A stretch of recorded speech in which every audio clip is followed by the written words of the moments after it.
Good morning, good evening, good afternoon, wherever you are. My name is CW. I'm with Books, Travels, History, and Tales.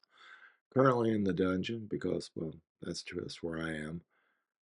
And to answer a couple of questions, one was there's no travels. I have a travel tape, it's not very long. And no, I'm not under house arrest. I, I've just elected to stay close to home for other important reasons. Today we're going to look at something mm, about a war that started and ended in about 4 days. And one of the elements is a soccer game. I'm sorry, did I say that?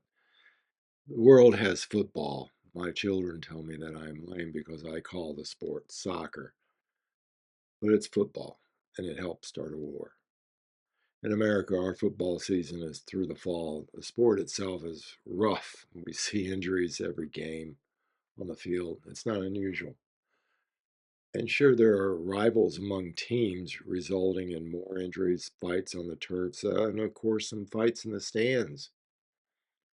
But in 1969, there was tension between two Central American countries, El Salvador and Honduras, before this big game in Mexico City. So let me try to paint a picture. El Salvador basically at that time had a population of about 3 million people. The majority of the country was kind of run by a small group of large landowners, and they, controlled the majority of the farms and the farmlands. And there just wasn't that much available acreage available to the regular farmers. It was a similar situation in Honduras, but the country at that time had in Honduras a population roughly of 2.3 million. And keep in mind that Honduras itself is about 5 times the area of El Salvador. That being the case, pretty much throughout the 20th century, Salvadorians had been moving into Honduras to take advantage of the land situation. They could get a little bit more land to farm, and at the same time, they would pick up these fruit jobs with the U.S. fruit companies that were established in Honduras. So by 1969, it was estimated there was about 300,000 Salvadorians living in Honduras and working there. Apparently, in El Salvador, there had been a call to redistribute some of the land away from the large landowners to some of the smaller farmers. But with citizens moving across the border, this seemed to ease the call for splitting up larger estates among the people. But in Honduras, there was a kind of a resentment towards these farmers who were coming into the country because they were trying to get the land as well and farm um, for their own future.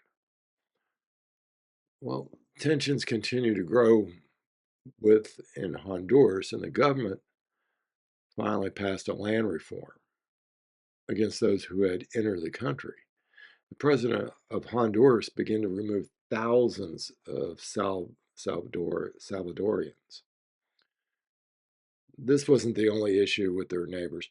There was also a border dispute involving a number of islands near the Pacific and the Gulf of Francisca. I think it is Francisca. And then suddenly the president Fidel Sanchez Hernandez and his officials had to make means of dealing with all the returning citizens that were coming back into their country.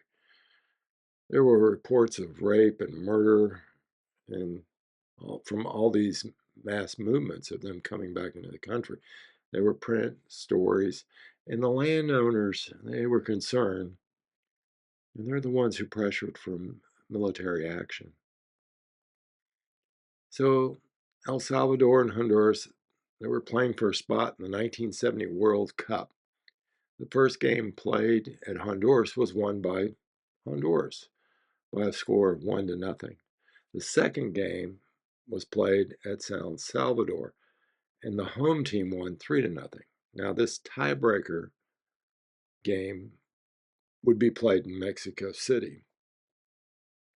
On June 27th of that year, as the teams were getting ready to run onto the field, El Salvador cut relations with Honduras. Things were just getting as bad as they could be. Mexico employed about 1,700 Mexican police officers to work the match.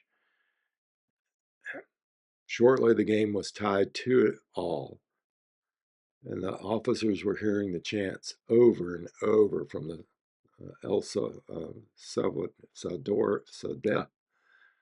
Salvadorians, murderers, murderers, murderers. So after 11 minutes of overtime play,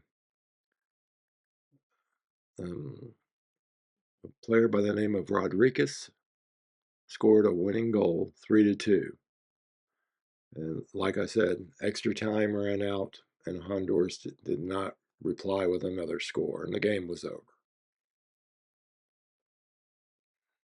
You know, they shook hands, they left the pitch. But on July 14th, even though they won the game, El Salvador invaded Honduras, along with bomb strikes on its interior from its air force. By the time the OAS, Organization of American States, had arranged a ceasefire, at least 3,000 civilians had died, the majority of those being Honduran. Like, finally, after international pressure, the El Salvadorian troops left Honduras in August. Because of the actions, the border between the two countries still remained closed for decades, and trade ceased, and economically it was just bad for both of the nations.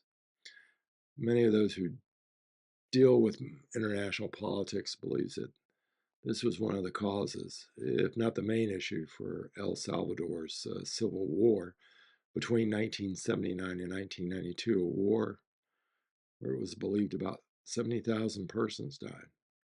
And there are still border issues even to this day with these countries. Well, that's the football war. And that's history. And it's all in the past. See you tomorrow when we talk about today.